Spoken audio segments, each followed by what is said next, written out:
नमस्कार दोस्तों, आप सभी का मेरे YouTube चैनल जय श्री राम पर स्वागत है। प्रिय भक्तों, आज बृहस्पतिवार के दिन आप बृहस्पति देव की बहुत ही दुर्लभ कथा सुनेंगे।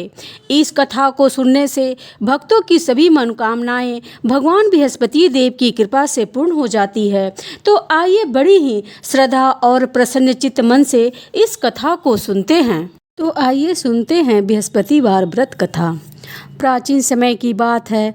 भारत में एक राजा राज करता था। वह बड़ी प्रतापी तथा दानी था।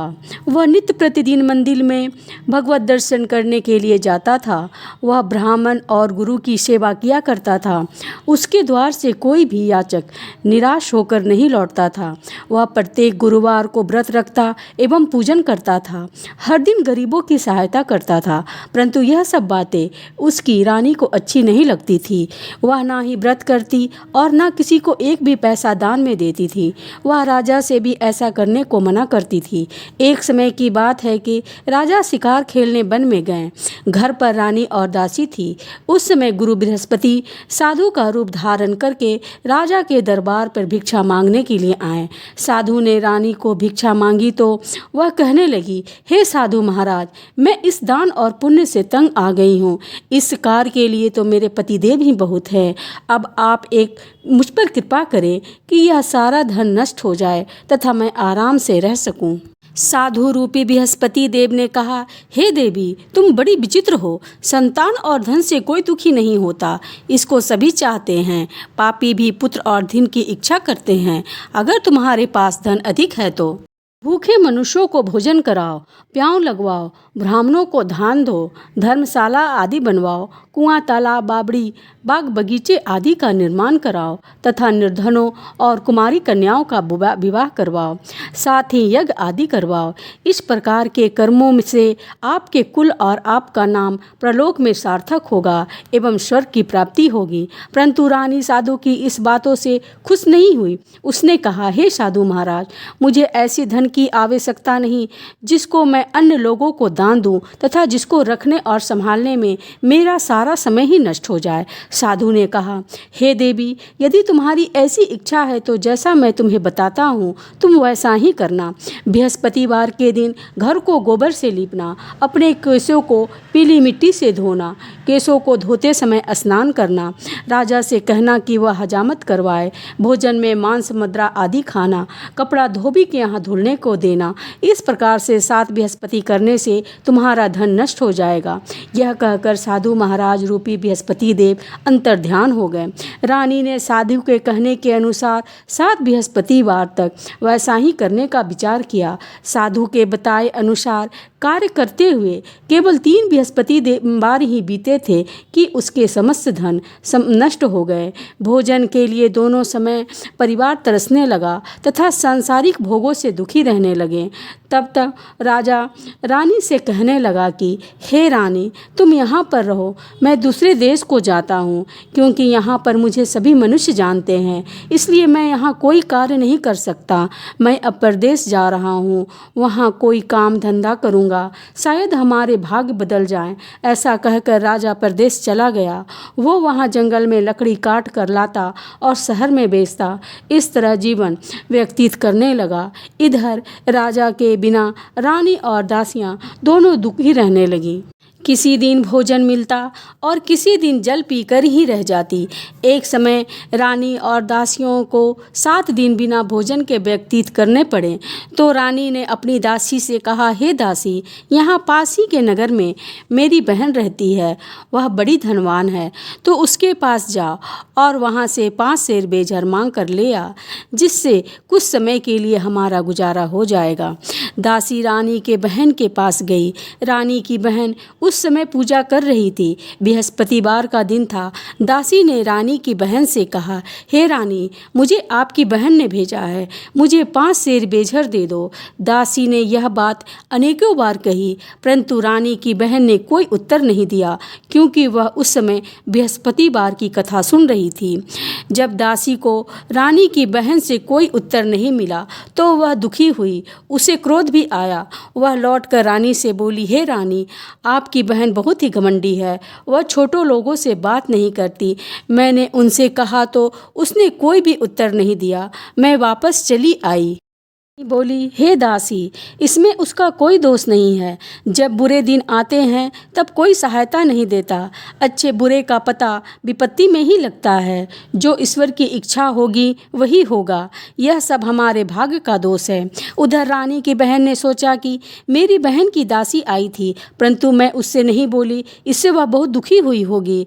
अन्यथा कथा वो सुनकर विष्णु भगवान का पूजन समाप्त कर वह अपनी बहन के घर आई और कहने लगी, हे बहन, मैं बृहस्पतिवार का व्रत कर रही थी। तुम्हारी दासी हमारे घर गई थी, परंतु जब तक कथा होती है तब तक हम नहीं उठते हैं और ना ही बोलते हैं, इसलिए मैं नहीं बोली। कहो दासी क्यों गई थी? रानी बोली, बहन, हमारे घर में अनाज नहीं था। वैसे तुमसे कोई बात छिपी नहीं है, इस कारण मैंने दासी को तुम्हारे पास 5 सेर बेझर लेने के लिए भेजा था। रानी की बहन बोली, बहन देखो, बृहस्पति भगवान सबकी मनोकामना पूर्ण करते हैं। देखो, शायद तुम्हारे घर में अनाज रखा हो। यह सुनकर दासी घर के अंदर गई तो वहाँ उसे एक घड़ा बेझर भरा हुआ मिल गया। उसे बड़ी हैरानी हुई क्योंकि उसने एक एक बर्तन देख लिया था। उसने बाहर आकर रानी को बताया। दासी अपनी रानी से कहने लगी, हे रानी, देखो, वैसे हमको जब अन्न नहीं मिलता है तो हम रोज ही व्रत करते हैं। अगर इससे हम व्रत की विधि पूछ लिया जाए तो हम भी व्रत किया करेंगे। रानी कहने पर दासी ने अपनी बहन से बृहस्पतिवार व्रत के बारे में पूछा। उसकी बहन ने बताया, हे रानी, देखो, वैसे हमको जब अन्न नहीं मिलता है तो हम रोज ही व्रत करते हैं। अगर इनसे व्रत की विधि पूछ ली जाए और कथा पूछ ली जाए तो हम भी इस व्रत को करेंगे। दासी के कहने पर रानी ने अपनी बहन से बृहस्पतिवार व्रत के बारे में पूछा।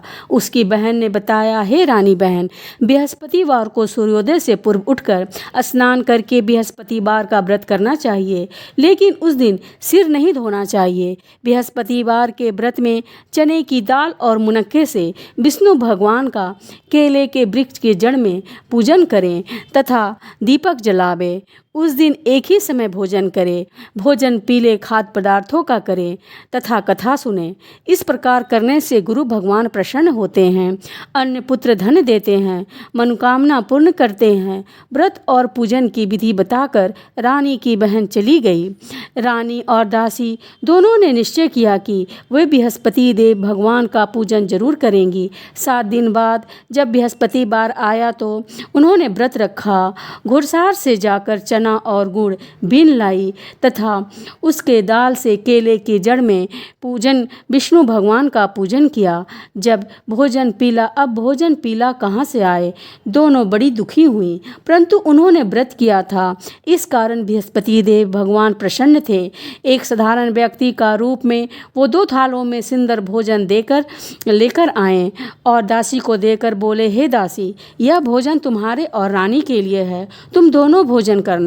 दासी भोजन पाकर बड़ी प्रसन्न हुई और रानी से बोली, रानी जी, भोजन कर लो। रानी को भोजन के आने के बारे में कुछ पता नहीं था, इसलिए वह दासी से बोली, जा तू ही भोजन कर ले, क्योंकि तू ही हमारी व्यर्थ में हंसी उड़ा रही है। दासी बोली, एक व्यक्ति भोजन दे गया है। रानी कहने लगी, वो भोजन तुम्हारे लिए ही दे गया है, तू ही भोजन कर। दासी ने कहा, वह व्यक्ति हम दोनों के लिए 2 थालों में भोजन दे गया है, इसलिए मैं और आप दोनों ही साथ साथ भोजन करेंगे। फिर दोनों ने गुरु भगवान को नमस्कार कर भोजन प्रारंभ किया। उसके बाद से वह प्रत्येक बृहस्पतिवार को गुरु भगवान का व्रत और पूजन करने लगी। बृहस्पति भगवान की कृपा से उसके पास धन हो गया, परंतु रानी फिर से इसी तरह आलस्य करने लगी। तब दासी बोली, देखो रानी, तुम पहले भी इसी प्रकार आलस्य करती थी, तुम्हें धन के रखने में कष्ट होता था, इस कारण सभी धन नष्ट हो गया। अब गुरु भगवान की कृपा से धन मिला है तो फिर तुम्हें आलस्य होता है। बड़ी मुश्किलों के बाद हमने यह धन पाया है, इसलिए इसे दान पुण्य करना चाहिए। तुम भूखे मनुष्यों को भोजन कराओ, प्याऊ लगवाओ, ब्राह्मण ब्राह्मणों को दान दो, कुआं तालाब बावड़ी आदि का निर्माण करवाओ, मंदिर पाठशाला बनवाओ, दान दो, कुमारी कन्याओं का विवाह करवाओ, धन को शुभ कार्यों में खर्च करो, जिससे तुम्हारे कुल का यश बढ़े तथा स्वर्ग प्राप्त हो और पितृ प्रसन्न हो। दासी की बात को मानकर रानी ने इसी प्रकार के कर्मों को करना प्रारंभ किया, जिससे उसका काफ़ी यश फैलने लगा। एक दिन रानी और दासी आपस में विचार करने लगी कि ना जाने राजा किस दशा में होंगे, उनकी कोई खोज खबर नहीं है। गुरु भगवान से उन्होंने प्रार्थना की और भगवान ने रात्रि में राजा को स्वप्न में कहा, हे राजा उठ, तेरी रानी तुझको याद करती है, अब अपने देश को लौट जा। राजा प्रातःकाल उठकर जंगल से लकड़ियां काटकर लाने के लिए जंगल की ओर चल पड़ा। जंगल से गुजरते हुए वह सोचने लगा, रानी की गलती से उसे कितने दुख भोगने पड़े। राजपाट छोड़कर उसे जंगल में जाकर रहना पड़ा। जंगल से लकड़ियां काटकर उन्हें बेचकर गुजारा करना पड़ा। उसी समय उस जंगल में बृहस्पति देव एक साधी का रूप धारण करके आए और राजा के पास आकर बोले, हे लकड़हारे, तुम इस सुनसान जंगल में किस चिंता में बैठे हो, मुझे बताओ। यह सुनकर राजा के नेत्रों में जल भर आया और साधु की वंदना कर बोले, हे प्रभु, आप सब कुछ जानते हैं। इतना कहकर राजा ने साधु को अपनी संपूर्ण कहानी सुना दी। महात्मा दयालु होते हैं। वे राजा से बोले, हे राजा, तुम्हारी पत्नी ने बृहस्पति देव के प्रति अपराध किया था, जिसके कारण तुम्हारी यह दशा हुई। अब तुम किसी प्रकार की चिंता मत करो, भगवान तुम्हें पहले से भी अधिक धन देंगे। देखो, तुम्हारी पत्नी ने बृहस्पतिवार का व्रत करना प्रारंभ कर दिया है। अब तुम भी बृहस्पतिवार का व्रत करके चने की दाल व गुड़ जल के लोटे में डालकर केले का पूजन करो, फिर कथा कहो या सुनो, भगवान तुम्हारी सभी मनोकामना को पूर्ण करेंगे। साधु को प्रसन्न देखकर राजा बोला, हे प्रभु, मुझे लकड़ी बेचकर इतना पैसा भी नहीं बचता जिससे भोजन करने के उपरांत कुछ बचा सकूं। मैंने रात्रि में अपनी रानी को व्याकुल देखा। मेरे पास कोई साधन नहीं जिससे उसके समाचार जान सकूं। फिर मैं बृहस्पति देव की कथा कहानी कहूँ, मुझको तो कुछ भी नहीं मालूम है। साधु ने कहा, हे राजा, तुम किसी बात की चिंता मत करो। बृहस्पतिवार के दिन रोजाना की तरह लकड़ियाँ लेकर शहर में जाओ। तुम्हें रोज से दुगना धन प्राप्त होगा, जिससे तुम भली भांति भोजन कर लोगे तथा बृहस्पतिवार का पूजन का सामान भी आ जाएगा। बृहस्पति देव की कथा। प्राचीन काल में एक बहुत ही निर्धन ब्राह्मण था। उसकी कोई संतान नहीं थी। वह नित्य पूजा पाठ करता, परंतु उसकी स्त्री बहुत ही मलिनता के साथ रहती थी। वह न स्नान करती और न ही किसी देवी देवता का पूजन करती। प्रातःकाल उठते ही सर्वप्रथम भोजन करती, बाद में कोई अन्य कार्य करती। ब्राह्मण देवता बहुत दुखी रहते थे। पत्नी को बहुत समझाते, किंतु उसका कोई परिणाम नहीं निकलता। भगवान की अनुकंपा से उस ब्राह्मण की पत्नी गर्भवती हुई और उसने 10वें महीने में एक सुंदर कन्या को जन्म दिया। निर्धन ब्राह्मण कन्या के जन्म से बहुत ही दुखी हुआ। धीरे धीरे ब्राह्मण की कन्या बड़ी होने लगी। बचपन से ही उस कन्या की रुचि भगवान विष्णु की पूजा में थी। वह प्रातःकाल उठते ही स्नान आदि करके भगवान विष्णु का पूजा करके मंदिर में जाती थी। बृहस्पतिवार को व्रत करके विधिवत पूजा पाठ करती थी। पूजा पाठ के बाद वह पढ़ने के लिए पाठशाला में जाती थी। घर में चलते हुए वह मुट्ठी भर जौ साथ लेकर जाती और पाठशाला के रास्ते में थोड़ा थोड़ा जौ गिराते जाती। जब वह पाठशाला से घर लौटकर आती तो जौ को वह दाने सोने में बदलते हुए मिलते थे।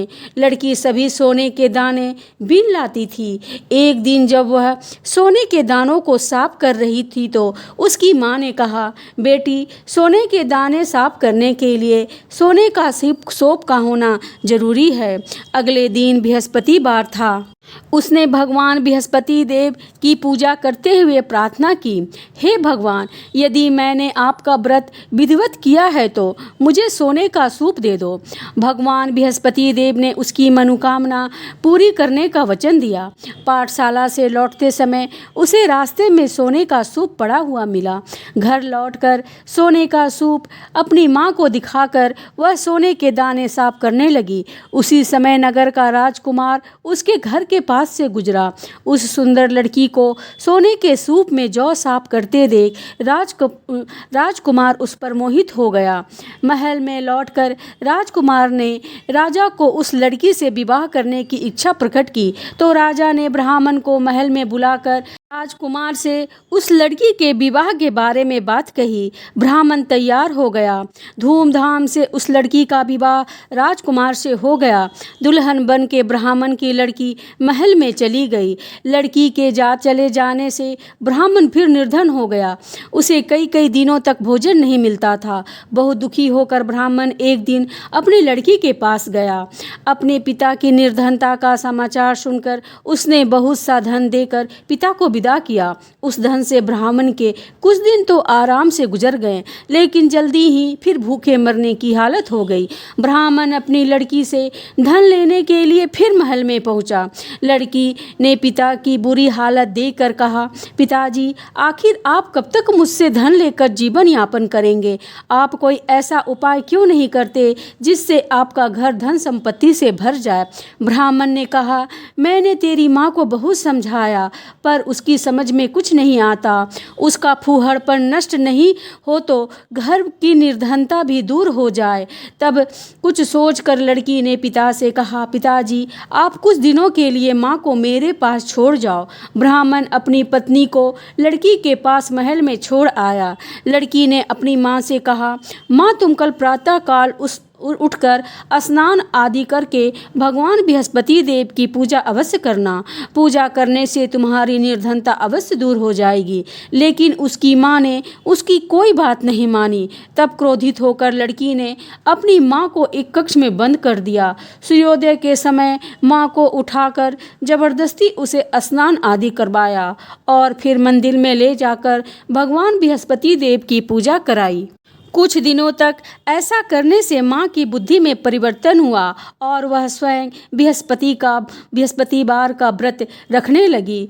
उससे उसका व्रत रखने से ब्राह्मण के घर में भगवान विष्णु की अनुकंपा से धन की वर्षा होने लगी। दोनों पति पत्नी धन संपत्ति पाकर आनंद पूर्वक जीवन यापन करते हुए विष्णु धाम को चले गए। लकड़हारा बने राजा ने सन्यासी से भगवान बृहस्पति देव की यह कथा सुनकर बृहस्पति देव का व्रत करके भगवान विष्णु की पूजा की। उस दिन उसके सभी क्लेश दूर हो गए। लेकिन अगले बृहस्पतिवार को कामकाज से अधिक व्यस्त रहने के कारण उसने भगवान बृहस्पति देव का व्रत नहीं किया। भगवान बृहस्पति देव लकड़हारे से क्रोधित हो गए और उसे भूल की सजा दी। उस दिन नगर के राजा ने नगर में घोषणा करके सबको सूचित किया, प्रत्येक नागरिक मेरे महल में भोजन करने आए। जो नहीं आएगा उसे अपराधी मानकर भारी दंड दिया जाएगा। लकड़हारा बना राजा उस नगर के राजा की घोषणा तो सुनी, लेकिन जंगल में लकड़ी काट कर लाने और उसे बेचने में देर हो जाने के कारण वह समय पर महल में भोजन करने के लिए नहीं जा सका। अतः राजा के सैनिक लकड़हारे को पकड़कर महल में ले गया। राजा ने उसे महल के एक कक्ष में बैठाकर भोजन कराया। उस कक्ष में एक खूंटी पर रानी के सोने का हार लटका हुआ था। लकड़हारा अकेले उस कक्ष में भोजन कर रहा था। तभी उसने एक आश्चर्यजनक घटना घटते देखी। देखते ही देखते वह खूंटी हार को निगल गई। थोड़ी देर के बाद नगर के राजा ने हार को गायब देखा तो लकड़हारे को कारागार में डलवा दिया। लकड़हारा मन ही मन अपने भाग्य को कोसने लगा। तभी उसे जंगल में मिले सन्यासी का स्मरण हो गया।